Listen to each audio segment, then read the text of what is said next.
خان نے یہ کر کے یہ چند ایک نمونے میں نے اس لیے دیے. اب ہم ذرا اس کو پڑھتے ہیں اور اس کے بعد پھر امام اعظم کے اگلے فتوے کی طرف آئیں گے. وہ بڑا عام ہے, بہت غور سے اس کے بعد سنیے جس کو میں بیان کروں گا.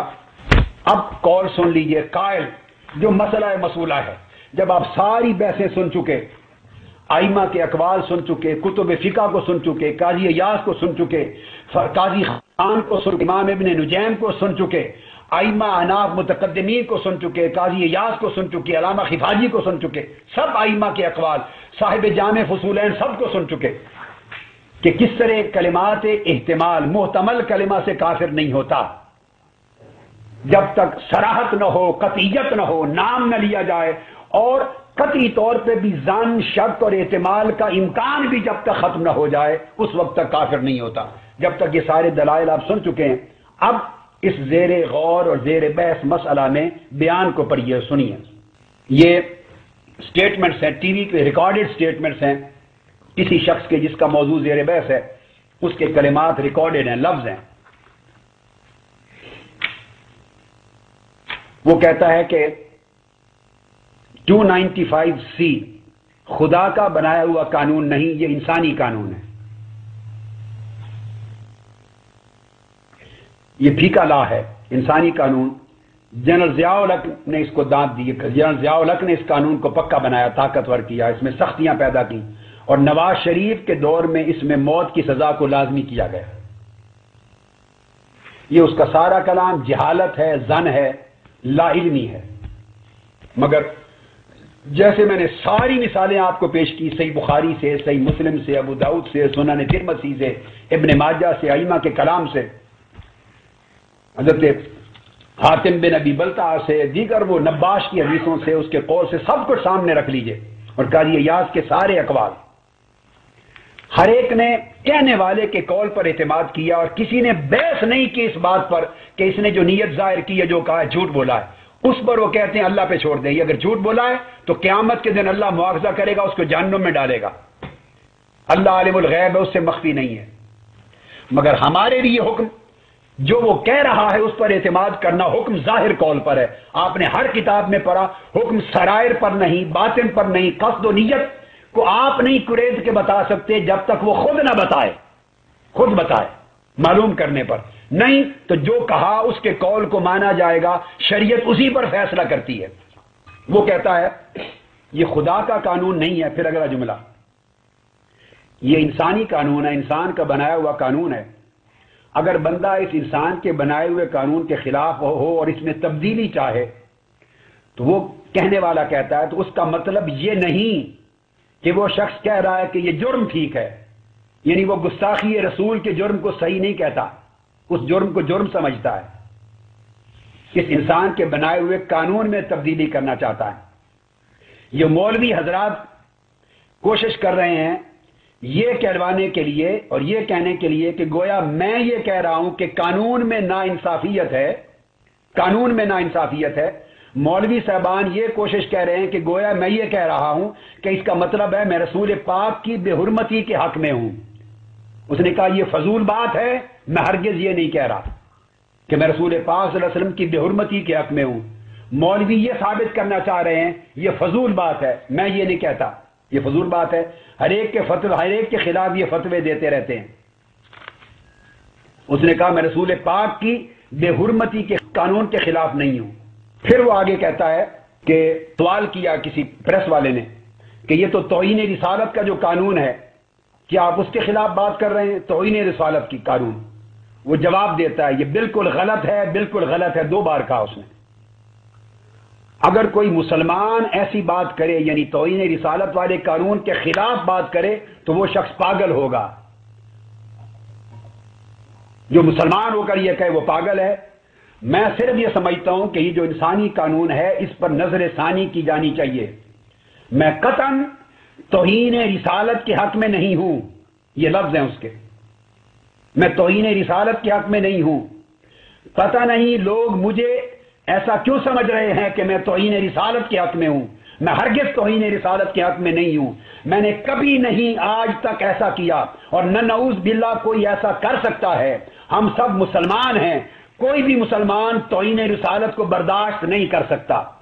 یہ ضیاء الحق کا قانون ہے جس کے اثرات ہم پر پڑے ہیں. میں اس کے بنائے ہوئے قانون پہ نظر ثانی چاہتا ہوں. یہ اس کا مکمل انٹرویو ہے جو لفظ بلفظ میں نے پڑھ کے سنا دیے. قرآن اور حدیث، بخاری اور سیاستہ، آئمہ، کتب فقہ، کتب عقائد، شفا، شرح شفا، سب کو سامنے رکھ کر غور کرتے چلے آئیے. دیکھیے کہاں بنتی ہے سری گستاخی رسول اور اس کا قصد آقا علیہ السلام کی گستاخی کا. پھر اس کے بعد انگلش نیوز پیپر ہے دا نیوز، 28 نومبر 2010 اس کا انٹرویو شاہ سرخی کے ساتھ چھپا ہے اور وہ کہتا ہے سیز ناٹ اگینسٹ بلاسفیمی لا. سرخی لگی ہوئی ہے کہ میں توہین رسالت کا قانون جس کی سزا موت ہے، میں اس توہین رسالت والے قانون کے خلاف نہیں ہوں. سیز وہ کہتا ہے sections misused by people should be abolished. میں صرف یہ کہتا ہوں کہ اس قانون کی وہ شکیں جن کو لوگ غلط استعمال کرتے ہیں، وہ جو میں نے بتایا کرمنل پروسیجر کوڈ، ضابطہ جاتی طریقے، ایف آئی آر درج کرا کے جھوٹے پرچے کروانا، غلط استعمال کرتے ہیں، میں ان کا خاتمہ یا ترمیم چاہتا ہوں. پھر اس کا جملہ ہے he said he is not against the whole blasphemy law. یہ لفظ ہیں، وہ کامل اہانت رسول یا حرمت رسول کے تحفظ کے قانون کے خلاف نہیں ہے. However, the sections from this law which are used by some people for their interest should be abolished. اس قانون میں سے وہ شکیں جنہیں بعض لوگ ناجائز اپنے مفادات کے لیے یعنی طاقتور طبقہ استعمال کر لیتا ہے، ان میں ترمیم اور خاتمہ چاہیے. However, such section of the law should be abolished which some people used for their interest. I am not against the whole blasphemy law. میں جزوی طور پر اس قانون میں ترمیم چاہتا ہوں جو مس یوز ہوتا ہے، اس مس یوز ہونے کی شکوں کا خاتمہ چاہتا ہوں. میں کاملاً توہین رسالت کے قانون کے خلاف نہیں ہوں. ایک شخص بار بار اپنی زبان سے اس بات کا اعتراف کر رہا ہے کہ میں اہانت رسول اور حرمت رسول والے قانون کے خلاف نہیں ہوں، لوگوں کے مس یوز کی جانے والی شکوں کے خلاف. پھر اس کے بعد سٹاف رپورٹر ہے، یہ ریوٹرز کی باہر کے ملکوں کی انگلش رپورٹ ہے. اس میں بھی وہ کہتا ہے says blasphemy laws are being used to victimize minorities. اس میں بلاسفیمی لا کے خلاف بات نہیں کی، اس نے کہا یہ کمزور اور اقلیتوں کو وکٹمائز ناجائز شکار بنانے میں غلط استعمال کیا جا رہا ہے. اب پاکستان میں کون سا قانون ہے جس کا غلط استعمال نہیں کیا جاتا؟ اب پھر آگے کہتا ہے، پھر وہ کہتا ہے اس میں کہ یہ ضیاء الحق کا کالا قانون ہے. وہ لفظ بولا روزنامہ دن صفحہ 23 2010 میں 23 نومبر روزنامہ دن. اس میں بھی کہتا ہے کہ یہ ضیاء الحق کا کالا قانون، اس کے تحت سزا ہوگی. آپ اس کے قول کو غلط کر سکتے ہیں. جو میں نے آپ کو ساری مثالیں دی، اس کا قول باطل ہو سکتا ہے، اس کا قول معصیت ہو سکتا ہے، جہالت ہو سکتا ہے. آپ اس کے قول کو مکاری کہہ سکتے ہیں، عیاری کہہ سکتے ہیں، دھوکہ دج فریب کہہ سکتے ہیں، جو چاہیں آپ کا جی کہہ دے. ہر بندہ اپنے مقام کے مطابق تجزیہ کرے گا، مگر قول اس کا یہ ہے کہ وہ اس نے شریعت محمدی کے قانون کو یا حرمت رسول کے قانون کا نام لے کر قانون خاص کالا نہیں کہا، اس نے کالا قانون کا لفظ ضیاء الحق کا نام لے کر ضیاء الحق کے قانون کو کہا. اب یہ کہہ سکتے ہیں کہ وہ ضیاء الحق کا اپنا بنا ہوا نہیں، وہ تو اس دور میں بنا، تو اب وہ جو کہا وہ سب احتمال میں آ جائے گا. اس کی تعبیر ہوگی، اس کے امکانات ہوں گے، اس کے معنی ہوں گے. اس نے کس معنی میں کہا، ہم نے کس معنی میں سمجھا. یہی بحث میں نے آپ کو 12-14 گھنٹوں میں ساری ڈسکس کی ہے، ساری آپ کو سنائی ہے، اور آئمہ کے اقوال ہیں. اور پھر ایک اور جگہ پر ڈیلی ٹائمز ہے، اس ڈیلی ٹائم میں بھی اس نے یہ کہا ہے کہ یہ مین میڈ لا، وہ سمجھتا یہ ہے کہ ضیاء الحق نے بنایا. یہ اس کا پاگل پن ہے، بے وقوفی ہے، جہالت ہے، حماقت ہے، لا علمی ہے، جو کہہ لیں. ہم اس کے لا علمی کی صفائی نہیں دیتے، نہ تحفظ کرتے ہیں. پاگل ہے جو کچھ. مگر بیسک بات یہ ہے کہ جس کی وجہ سے وہ اس کو مین میڈ لا، ضیاء الحق کا بنا قانون کہہ کر اس کو کالا قانون کہتا ہے، اور کہتا ہے دس از ناٹ گاڈ گیون لا، یہ خدا کا شریعت کا قانون نہیں ہے. وہ کہہ رہا ہے، وہ کہہ کے جب اس کو کالا قانون کہتا ہے تو اس پر معصیت، گناہ، حماقت، بے وقوفی، خطا جو چاہیں کہہ لیں، مگر کافر اور ارتداد کا مرتد کا قول شریعت کے کسی قاعدے کے روح سے نہیں بنتا. میں نے آپ کو چاروں شکلیں گن کے بتا دی تھی کہ اگر کسی سمت بھی اعتماد ہو جائے، قول ظاہر میں ہو جائے تب بھی رفع ہو جاتا حکم کفر، اور قصد اور نیت میں اعتماد ہو جائے تب بھی رفع ہو جاتا ہے. کفر تب بنتا ہے جب قول بھی صریح اور قطعی ہو کفر پر، اور قصد اور ارادہ بھی صریح اور قطعی ہو کفر پر، ایک ہی شکل ہے۔ باقی جہاں احتمال ہو امکان، تو آپ یہ سب امکانات سے بھرے پڑے ہیں اقوال۔ تو اس کے بعد پھر ایک اور جگہ پہ اسی طرح کہا ہے، وہ دوسرا ایک اور پیپر ہے، انگلش کا بھی اردو کا بھی میرے پاس ہے، اس میں بھی اس کے سارے ہیں انٹرویوز ہیں، نیوز لائن میں پبلش ہوا ہے دسمبر 23 میں انٹرویوز کا۔ ہر جگہ کوئی 8-10 مرتبہ جہاں بھی چھپا اس کے کلمات ایک ہی ہیں، ہمیشہ ایک ہی بات کی اس نے، اور وہ کہتا ہے کہ میں نے اینکرز کو سنا ہے، یہ اس کا مبلغ علم ہے، جہالت ہے، مبلغ علم ہے۔ I have heard anchors, journalist, members of civil society, people like Ghamidi, Imran Khan. اب ان کے پیچھے، عمران خان کے پیچھے کیوں نہیں پڑ گئے کفر کے فتوے لگا کر؟ ایون رانا ثناء اللہ، یہ رانا ثناء اللہ، یہ پنجاب کا جو منسٹر ہے، کیوں نہیں لگایا فتویٰ کفر کا؟ کیوں نہیں اس کے پیچھے پڑے؟ ان سب نے کہا ہے کہ دے سے امینڈمنٹس آر ریکوائرڈ، کہ اس قانون میں ترمیم کی ضرورت ہے۔ وہ کہہ رہا میں نے بھی یہی بات کی ہے بس، کہ ترمیم کی ضرورت ہے، اور important thing to remember is that this is a man made law and not God made law. یہ اس کی بے وقوفی ہے۔ اور مگر جب مین میڈ لا سے مراد وہ ضابطہ جاتی قانون لیتا ہے، یا جہالت ہے یا درست کہتا ہے اگر، تو اس سے مراد ضابطہ جاتی قانون ہے، جو میں نے بتایا ایف آئی آر کے درج کرنے سے لے کر تفتیش کے طریقے تک، یہ جو انسانی قانون انگریزوں کے بنائے ہوئے اور ضیاء الحق کے دور میں بھی اسی کا درج کیا گیا۔ وہ کہتے ہیں کہ میں جو اس کو دیکھتا ہوں، what is that when you speak of amendment، جب آپ ترمیم کرنے کی بات کریں تو people assume you condone the crime، تو لوگ یہ سمجھنے لگ جاتے ہیں جیسے آپ گستاخی رسول کے جرم کو جائز قرار دے رہے ہیں۔ وہ خود کہہ رہا ہے، آپ کہتے ہیں کہ اس ضابطہ جاتی قانون میں ترمیم کریں۔ کوئی آدمی اگر یہ کہے تو لوگ اس کا معنی نکالتے ہیں کہ آپ توہین رسالت کے قانون کو ابالش کرنا چاہتے ہیں، ختم کرنا چاہتے ہیں۔ یہ بات غلط ہے۔ آگے پھر وہ ایک اور جگہ بیان کرتا ہے کہ there should also be a filtration، proper filtration۔ وہ کہتا ہے کہ amendment ایسی ہونی چاہیے، ترمیم that we can do is to amend the law۔ اب وہ کہتا ہے کہ میری تجویز کیا ہے، کیا ہونا چاہیے، to amend the law، ایسی ترمیم کی جائے in such a way that the maker of a false accusation is tried under the same law۔ کل اس کی یہ بات، اس کا پورا انٹرویو ہے۔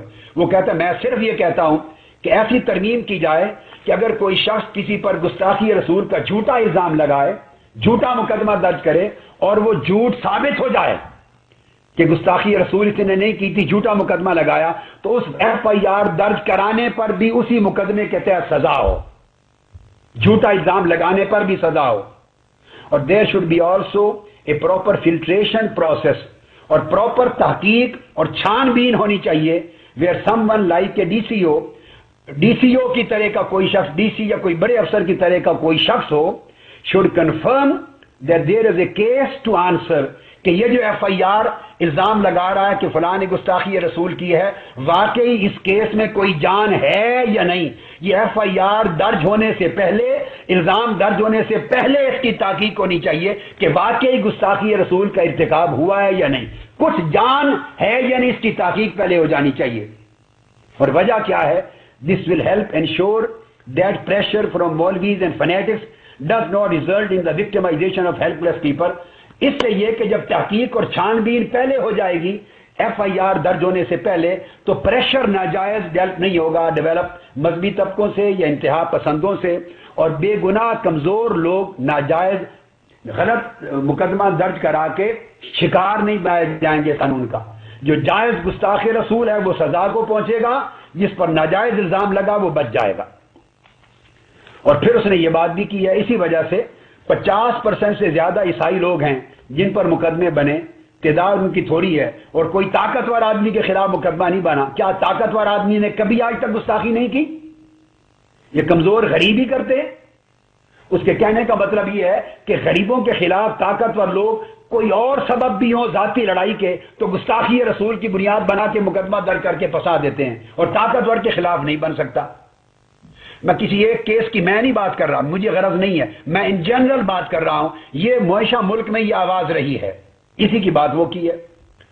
اب وہ کہتا ہے کہ اس صورت میں ایک پولیس مین جب کیس رجسٹر کرے گا گستاخی رسول کا، اور جب جب سنے گا اور انویسٹیگیٹ کرے گا رجسٹریشن سے پہلے تو وہ سوچے گا کہ واقعی اس کیس میں کوئی جان ہے یا نہیں، سچا الزام لگایا گیا ہے یا ذاتی جھگڑے کی بنیاد پر کسی کو جھوٹا پھنسایا گیا ہے، وہ سوچیں گے۔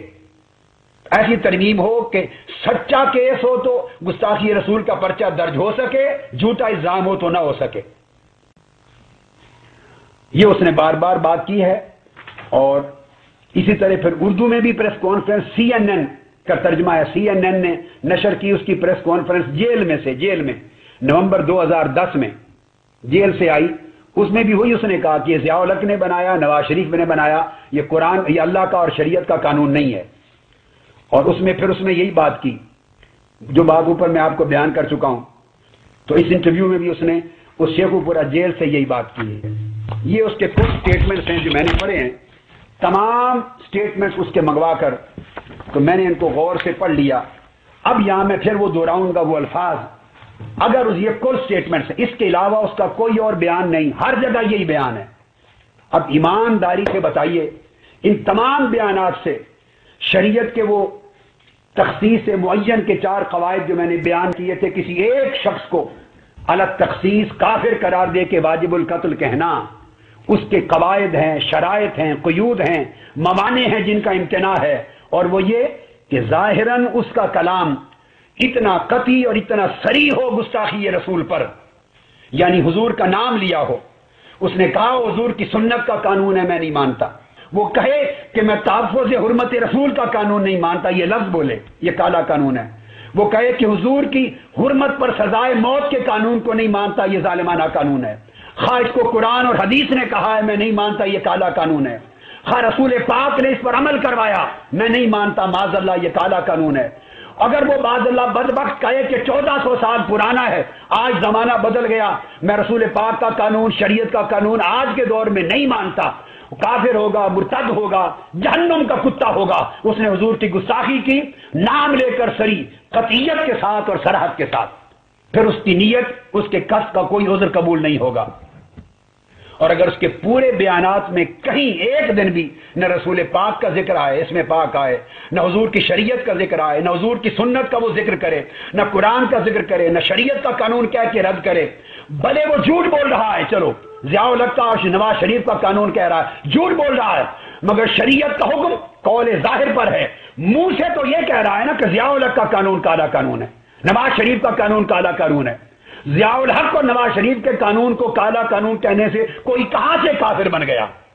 نیت میں بے شک اس کے کوئی اور ہو، نیت اللہ جانتا ہے، عالم الغیب، نہ آپ جانتے ہیں نہ میں جانتا ہوں، نیت کی صفائی کوئی نہیں دیتا۔ ائمہ نے کہا قول ظاہر پر دیکھا جائے گا کہ کیا صراحت ہے کفر کی اور دلالت میں قطعیت ہے، 2 لفظ ہیں، کلام میں صراحت ہو اور دلالت میں قطعیت ہو تو کفر ہے، اور نیت میں قصد میں بھی قطعیت ہو کفر ہو، اور غیر کفر کا احتمال نہ ہو، نہ کلام ظاہر میں غیر کفر کا احتمال ہو اور نہ کلام باطن نیت میں، باطن کلام کے باطن میں نیت و قصد میں غیر کفر کا احتمال ہو، ظاہر و باطن میں کلیتاً قطعاً صراحتاً بلا احتمال بلا شک و شبہ اگر کفر پر دلالت ہو تو فتویٰ کفر کا ہوگا، مرتد ہوگا، گستاخ ہوگا، اور اگر ظاہر میں شک آ گیا، احتمال آ گیا، تب بھی کفر کا نہیں، اگر قصد اور نیت میں احتمال آ گیا تب بھی قصد نہیں، اور پورے کلام کے سیاق و سباق میں دوسرا احتمال ہوا، آپ نے سب 10 مثالیں قاضی ایاز کی اور کل ائمہ احناف کی پڑھی ہیں، تو کفر کا فتویٰ نہیں ہوگا۔ اب اگلی بات سنیے، یہ تو ایک پہلو۔ اب یہ دلیل بنانا کسی کا کہ مثلا کسی عورت پر مثال کے طور پہ مقدمہ ہو گیا تھا درج کہ وہ عورت پہ کفر کا فتویٰ لگ گیا اور اس کے اوپر اپنا عدالت نے سزا دے دی، گستاخی کی اور سزائے موت ہو گئی، اور کسی شخص کے بارے میں سوچنا کہ وہ جیل میں گیا اور کہا کہ میں اس کو بچانے کی کوشش کروں گا، اور پریس کانفرنس کی اس عورت کو بچانے کے لیے عدالت کا فیصلہ آ جانے کے بعد، تو بات سمجھ لیں۔ اب یہ اگر کسی نے عمل کیا تو اس عمل سے بھی کوئی کافر نہیں ہوتا، کوئی کافر بن جانا مذاق نہیں ہے۔ ہم نے تو ایک کھیل بنا لیا، مچھر کے پر سے بھی ہلکا بنا لیا کافر بنانا، اس کا عمل معصیت ہو سکتا ہے، ان کے منصب کے خلاف عمل ہے، ناروا کیا، ناجائز کیا، نہیں جانا چاہیے تھا، خلاف حکمت ہے، خلاف منصب ہے، حماقت ہے، گناہ کہہ سکتے ہیں، معصیت کہہ سکتے ہیں، بھائی گناہ کبیرہ کہہ سکتے ہیں، حرام کہہ سکتے ہیں، سب نہیں کہیں گے، فقہا خطا اور معصیت کہیں گے۔ یہ ساری بات سے کفر ثابت اور ارتداد نہیں ہوتا۔ وہ عورت تھی، اس نے گستاخی کی، عدالت نے ثابت کر دی اور اس کو سزائے موت ہو گئی۔ اب اس کے ساتھ پریس کانفرنس کی یا اس کو انسانی بنیادوں پر اس کے بچانے کے لیے اپیل وغیرہ کی باتیں کی۔ میں نے آپ کو کہا یہ معصیت ہو سکتی ہے، اس کو گناہ کہہ سکتے ہیں، ناروا فعل کہہ سکتے ہیں، بیوقوفانہ خلاف منصب سب کچھ کہہ سکتے ہیں، مگر کفر اور ارتداد نہیں بنتا، نہ یہ گستاخی بنتی ہے یہ عمل۔ اس لیے کہ عورت کی سزائے قتل گستاخی پر اور ارتداد مرتد عورت کو سزائے قتل، یہ مسئلہ غور سے سنیے، خود مختلف فی ہے، بڑی توجہ سے سنیے۔ عورت گستاخی کرے، اگر عورت یا ارتداد کی مرتکب وہ مرتد ہو جائے تو یہ مسئلہ عورت کا مرتد ہو جانا خود مختلف فی ہے، اس پر اجماع امت نہیں ہے۔ اب یہ بڑی اہم بات ہے، اور وہ یہ کہ مختلف فی اس طرح ہے کہ اس پر امام مالک، امام شافعی، امام احمد بن حنبل، ان ائمہ کے ہاں تو عورت بھی اگر ارتداد کرے، گستاخی کرے، مرتد ہو جائے تو قتل ہوگی، مگر امام اعظم ابو حنیفہ کے ہاں اور امام ابو یوسف کے ہاں، امام اعظم کے مذہب میں عورت مرتد ہو جائے تو اس کی سزا قتل نہیں ہوگی۔ جب یہ مسئلہ مختلف بھی ہو گیا، حنفیہ کے ہاں امام اعظم کے مذہب میں مرتدہ کا قتل نہیں ہوگا، یہ بات سمجھنے والی ہے، مرتدہ عورت کا قتل نہیں ہوگا، یہ امام اعظم کا قول، اس پر اجماع امت نہیں ہے، 3 مذاہب کا ہے امام اعظم کے سوا۔ لہذا جب یہ صورت ہو گئی تو اب کسی عورت کے لیے اگر کسی نے قدم اٹھایا تو آپ کی مرضی، آپ اختلاف کریں، مگر وہ کافر کیسے بن گیا؟ اس سے پہلے تو پھر ائمہ کے اوپر کفر کے فتوے لگے، جنہوں نے عورت اگر ارتداد کی مرتکب ہو تو اس پر قتل کی سزا ہی نہیں ہے، تعزیر ہے، قتل کی حد نہیں ہے۔